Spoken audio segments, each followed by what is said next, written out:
2-4 महीने बाद फिर कहीं होगा, फिर थाना घेराव करने के लिए हम लोग आप सब लोग बैठेंगे। तो ये सिलसिला आखिर कब तक चलेगा? तो वहां पे माननीय काशीराम जी ने कहा था कि जिस समाज की सत्ता होती है उस समाज के हक अधिकार को कोई नहीं छीन सकता। तो अंदाजा लगाइए आपकी सत्ता है क्या? अगर आपकी सत्ता होती, जिस सत्ता की कुर्सी पे आपने जिन लोगों को बैठाया है, जिनको मंत्री मिनिस्टर बनाया है, वो अगर आपके साथ खड़े होते तो क्या आपके साथ में ऐसा होता? कभी ऐसा होता?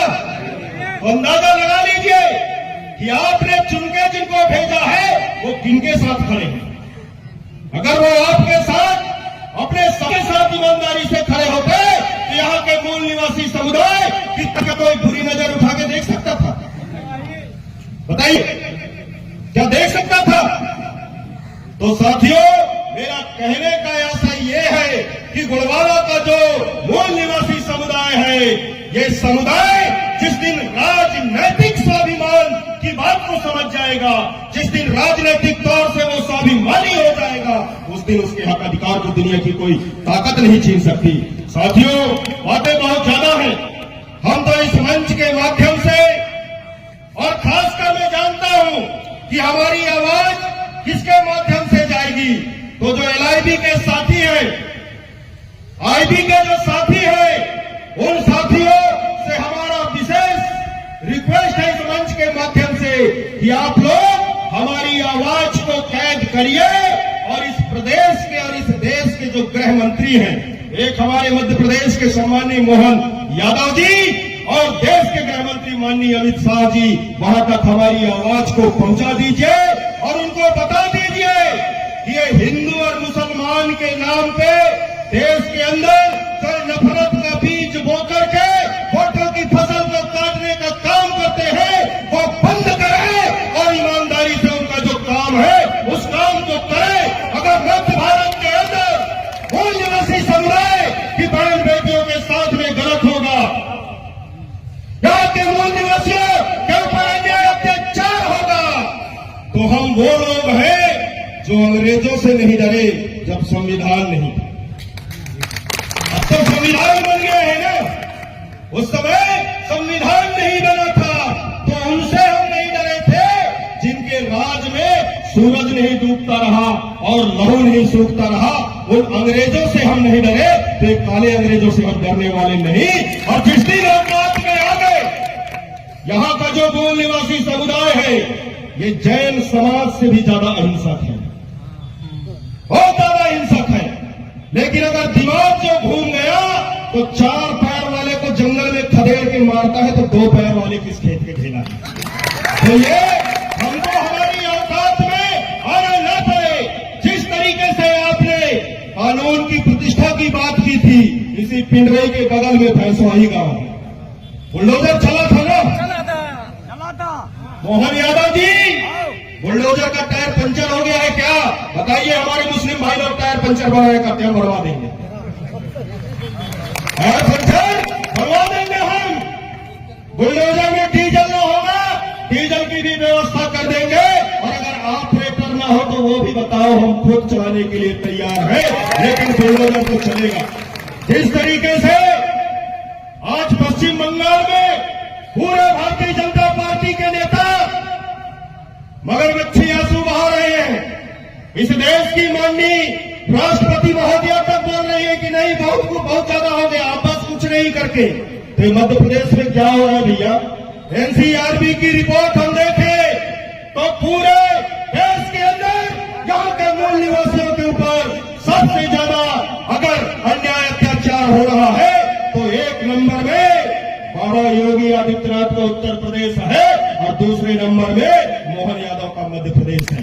और मोहन यादव जी उस दिन कृष्ण जन्माष्टमी के दिन नारा दे रहे थे कि जो राम कृष्ण जपेगा वही मध्य प्रदेश में रहेगा करके। तो क्या तेरे बाप का है मध्य प्रदेश? सभी का खून यहाँ के मिट्टी में शामिल है, ये किसी के बाप का नहीं है। ये देश चलेगा तो संविधान के आधार पे चलेगा, संविधान जो बोलता है उसके आधार पे चलेगा।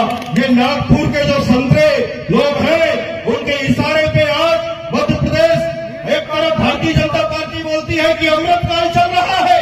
अरे ये कैसा अमृतकाल है जहां के अमृत मंथन में सिर्फ हलाहल जहर निकल रहा है और उसको यहाँ का मात्र मूल निवासी समुदाय पीने को मजबूर है। ये सोचना पड़ेगा साथियों और डट के लड़ना पड़ेगा, क्योंकि आने वाला समय बहुत ही भयावह है।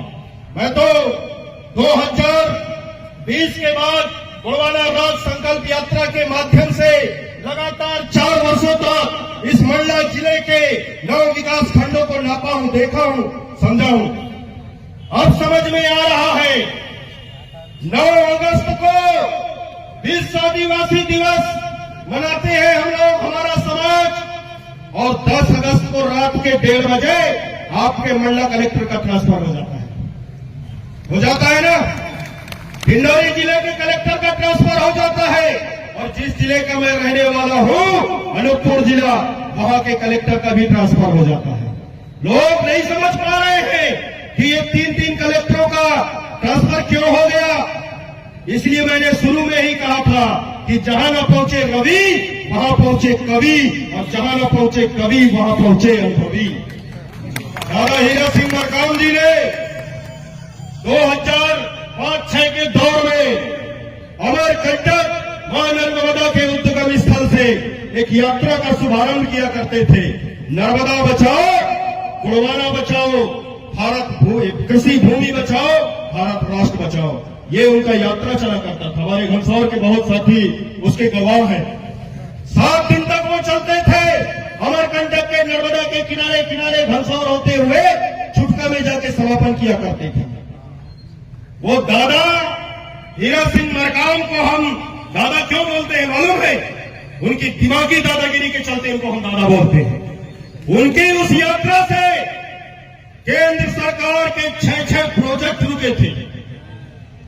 लोग, गोंडवाना के लोग नहीं समझ पाए, लेकिन दादा के खाली एक यात्रा, नर्मदा बचाओ, गोंडवाना बचाओ, भारत भूमि कृषि भूमि बचाओ, भारत राष्ट्र बचाओ, मात्र इतना ही नारा था, ज्यादा बड़ा नारा नहीं था उनका।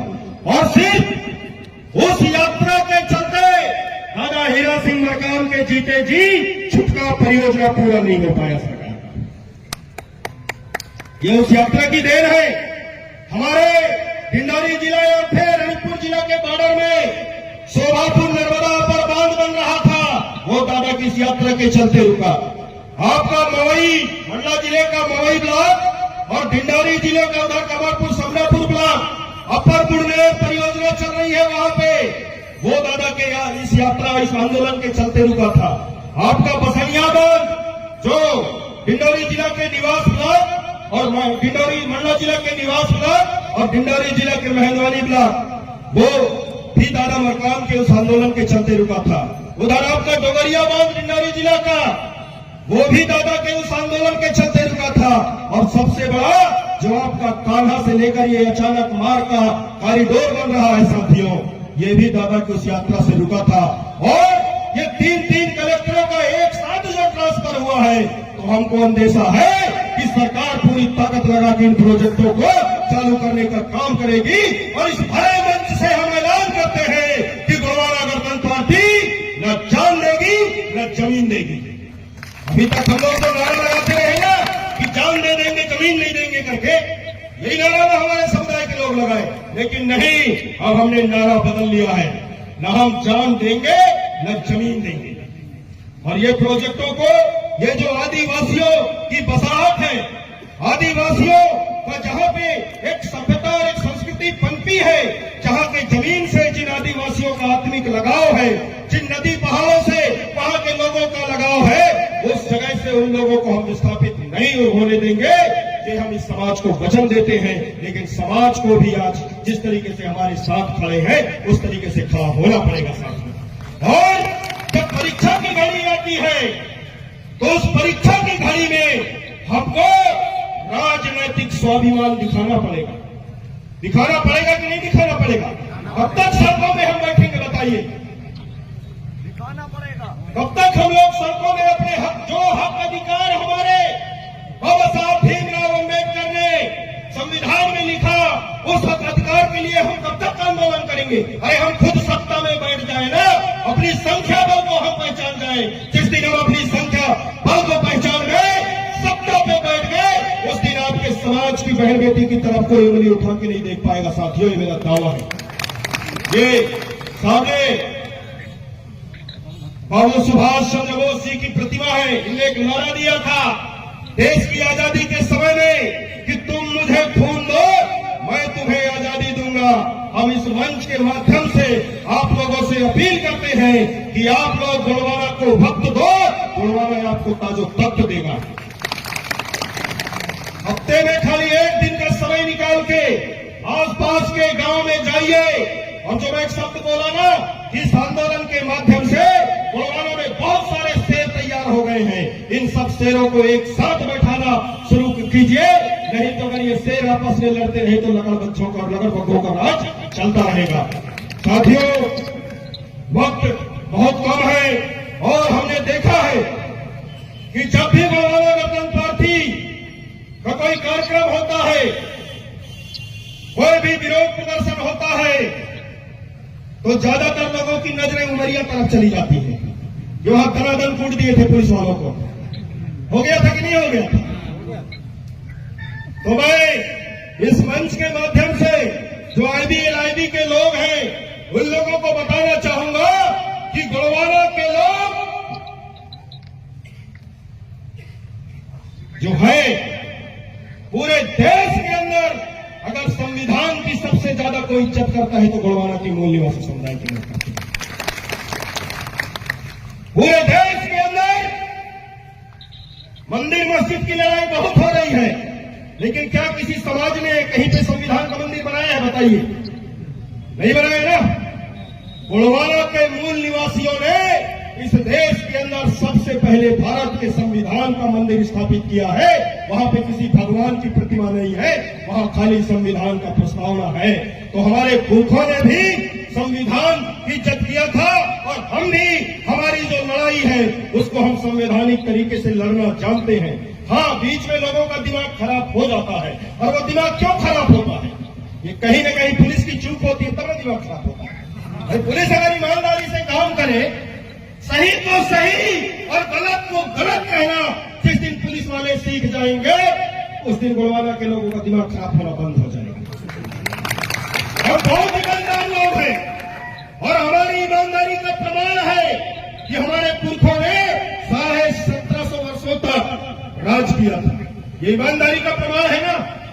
जिनके राज में सोने के सिक्के चले थे, चोर और उचक्के नहीं हुआ करते थे, दूध की नदियां बहा करती थी, ऐसे हमारे पुरखा लोग रहे। तो वो किसके दम पे राज किए? ईमानदारी के दम पे राज किए। वो सही को सही और गलत को गलत कहना जानते थे। ठीक उसी तरीके से हम भी सही को सही और गलत को डंक की चोट पे गलत बोलना जानते हैं। साथियों, बातें बहुत ज्यादा हैं, मैं अपने विचारों को यहीं पे विराम दूंगा, लेकिन जाते जाते मैं IB और LIB वालों को बताना चाहूंगा कि जो मेरा मैसेज है इस प्रदेश के मुख्यमंत्री तक पहुंचा दे। बहुत जल्द ही गोलवाना गणतंत्र पार्टी पूरे मध्य भारत में, इस मध्य प्रदेश के अंदर सीधी, सिंगरौली, रीवा, सतना, कटनी, टीकमगढ़, छतरपुर, पन्ना, भिंडारी, मंडला, सीधी, छिंदवाड़ा, बालाघाट, बैतूल, नरसिंहपुर, होशंगाबाद, रायसेन, ये जो 24 जिला हमने पृथक गोलवाना राज्य के लिए अलग से तैयार करके रखा है। वहां पे अगर यहाँ के मूल निवासियों के ऊपर अन्याय अत्याचार समाप्त नहीं हुआ तो एक ही दिन में हम पूरे इस मध्य भारत में, चाहे वो विंध्य का पट्टी हो, चाहे बुंदेलखंड का क्षेत्र हो, चाहे ये महाकौशल की पट्टी हो, इस प्रदेश के गृह मंत्री, हम मुख्यमंत्री तक तो बाद में जाएंगे, पहले गृह मंत्री की बात करेंगे, क्योंकि घर मंत्री अगर ठीक है तो घर ठीक रहेगा कि नहीं रहेगा? क्या बोलते हैं, मोहन यादव जी का पुतला गोलवाना गणतंत्र पार्टी दहन करेगी। इस मंच के माध्यम से हम ऐलान करते हैं। इतने सारे मामले मैं बताया, कल की घटना सिंगरौली जिला में हमारे आदिवासी समाज का एक व्यक्ति, नदी किनारे उसकी जमीन है जहां पर उसने धान लगाया है। भारतीय जनता पार्टी का कटपुंजिया नेता, वो भी बैस समाज से है। किस समाज से है? बैस समाज से है। और रेता चोरी किया करता है, किसके दम पे? इन्हीं पुलिस वालों के दम पे न करता होगा। भाई रेत का तो खनन ही बंद है अभी, तो कहां से रेत निकलेगा। तो उसके खेत से वो लगातार, तो उसने कई बार टोका कि भैया मेरे खेत में धान लगा है। और आपको बताऊं मैं, सीधी सिंगरौली और सहडोल और उमरिया की जो जमीन है उधर मात्र धान का भर फसल होता है। इधर आप लोग के जैसे दो फसली जमीन वहां की नहीं है, रेतीली मिट्टी है, तो ज्यादातर धान का ही फसल वो लोग लेते हैं और दूसरे फसल में मूंगा भी न करते हैं वो लोग। गेहूं बहुत कम उधर उत्पादन होता है। मात्र आपका जो सिंगरौली जिला है वहां पे रेणुकूट डैम के बन जाने के चलते उस एरिया में कहीं कहीं पे गेहूं चना मसूर हो जाता है, बाकी सीधी जिला में आप नहीं पाओगे, सहडोल जिला में नहीं पाओगे। तो उसने भैया रिक्वेस्ट किया कि भैया कम से कम मेरे फसल कट जाए फिर करना, तो उसने ट्रैक्टर से कुचल के मार दिए। बताइए, कल की घटना है।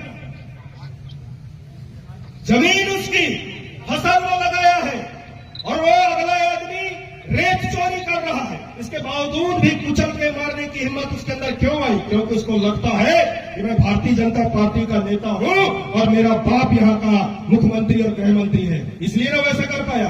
नहीं किसी की हिम्मत है ट्रैक्टर में कुचल के मारते? बताइए आप। उसी सीधी जिले की कहानी बताऊं। आज से 4 दिन पहले एक आदिवासी समाज के व्यक्ति को आधी रात में पुलिस उठा के ले जाता है। मलिया थाना की बात है। आधी रात को पुलिस वाला उठा के ले जाता है, रात भर उसकी सफाई करता है, दिन में भी करता है। तो वो गरीब पिछड़ा आदिवासी सिर्फ इतना ही पूछता है थाना प्रभारी से कि साहब मेरे को थाना में लाए हो तो क्यों लाए हो, मेरा अपराध क्या है ये बता दीजिए मुझको करके। तब जाकर के वहां का जो थाना प्रभारी है वो बोलता है कि नहीं, एक महिला तुम्हारे नाम से रिपोर्ट लिखाई है। जब उस महिला को वहां पे बुलाया जाता है तब वो महिला बोलती है कि मैं तो इसको पहचानती ही नहीं करती। बताइए, वो महिला उसको नहीं पहचान रही, तो वो एसआई के ऊपर एट्रोसिटी एक्ट का मामला दर्ज होना चाहिए कि नहीं होना चाहिए? बताइए। पुलिस को किसने ताकत दे दिया कि आधी रात को जाकर तुम एक निर्दोष आदिवासी को उठा के थाना में लाओगे और उसकी सुनवाई करोगे? वो सुभाष द्विवेदी पंडित जी, सब इंस्पेक्टर वहां का, सारी गुंडागर्दी भुला देगी गोलवाला गणतंत्र पार्टी, अभी उसको समझ में नहीं आया। तो जो ये न्याय यात्रा, न्याय का जो ये कार्यक्रम है साथियों, सिर्फ ये मंडला जिला भर की नहीं है, मैं तो लग के बता दिया। मंडला की कहानी, अनूपपुर की कहानी, सिंगरौली की कहानी, सीधी की कहानी, हर जगह बस यही चल रहा है। दादा मरकाम ने तो बहुत पहले कहा था कि गोलवाला के लोगों जाग जाओ, गोलवाला के लोगों जाग जाओ, संगठित हो जाओ, इसी में भलाई है। गोलवाला के लोगों जाग जाओ, संगठित हो जाओ, इसी में भलाई है, नहीं तो कुटाई पिटाई और सिर्फ ठोकाई है, इसके अलावा कुछ नहीं है। इसलिए आपको जागना पड़ेगा। और आज अगर आप लोग नहीं जागे, अपने हक अधिकारों के लिए संगठित नहीं हुए,